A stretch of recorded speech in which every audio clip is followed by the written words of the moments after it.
You're watching TelecomTV from the MEF 16 event in Baltimore. And I'm joined now by Christopher Cullan of InfoVista and Eric Lesser of Charter Communications. Gentlemen, good to see you both again. Nice to see you. End of a long week at MEF 16. But before we go, we want to touch on the subject of service assurance. Christopher, first of all, how do we actually define service assurance?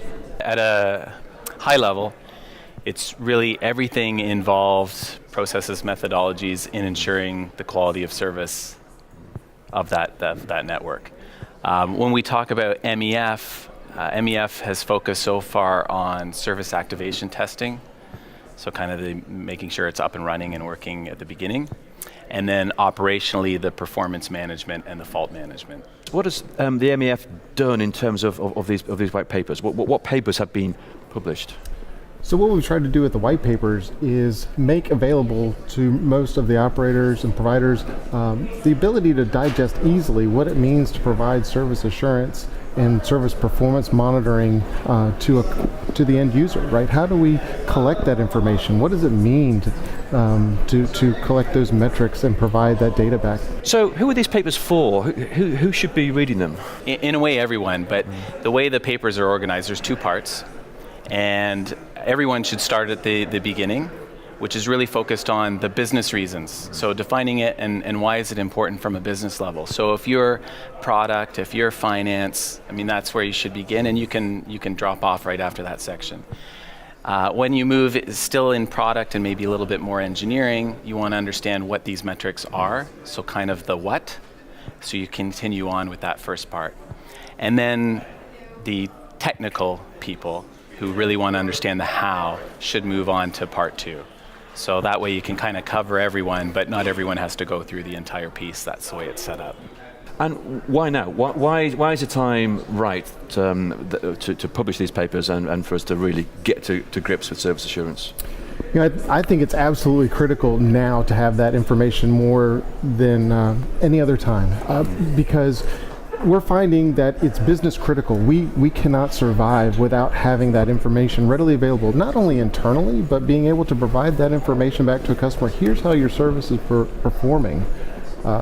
It's not just a nice to have. It is now something that we're mandated to provide to a customer. And from Charter Communications perspective, did you find any specific challenges in deploying service assurance? Absolutely. We've been providing service assurance for many years, but it initially grew out of a homegrown solution, and we had to develop something that could be used for any customer that we would provide access to. And that took a while to develop, right? So we're getting requests from customers to provide that data, and then we have to go back and do research and figure out, well, what kind of information are you looking for?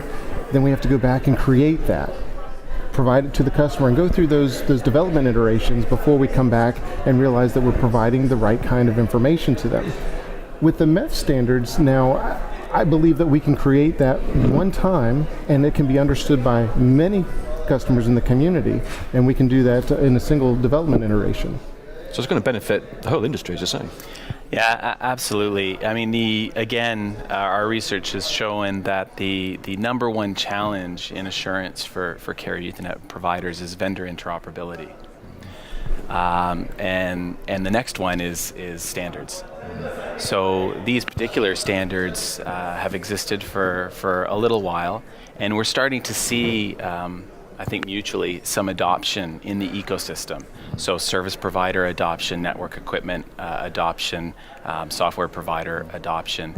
And I think it now is the time to make that understanding and awareness more accessible to the broader community so they can make sure they take advantage of it, cost savings, et cetera. Now, how does this fit with Y.1731? Because there's a lot of acronyms and numbers in this business, and there's sometimes some confusion. Is this the same thing? Yes and no. So Y.1731, which has actually been renamed to G8013, for those that want to fool their friends and stump their buddies at the bar. But Y.1731 is essentially standard put out by the ITU, And to simplify it a little bit, it's a method of measurement. So think of it as a ruler. The MEF performance attributes leverage those rulers or way of measuring things. But it's more than that. It's a way of describing the performance of a service. So I'll give an example. Everyone understands this concept of latency or delay. So if you think of one-way delay, Y.1731 can give you one test. The one-way delay this one time was 100 milliseconds. The MEF performance attribute says, what is the objective over a certain number of tests in a certain period of time? And that means, let's say it's 95% of the time I want to be 100 milliseconds or less. So the difference is, one is a measurement, one has to do with the actual service level you're delivering. And that's what the end customer cares about, that's what they're buying.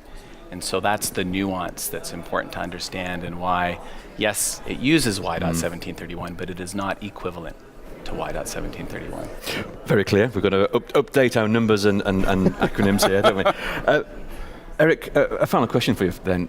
What would be your advice to other service providers and indeed the industry as a whole?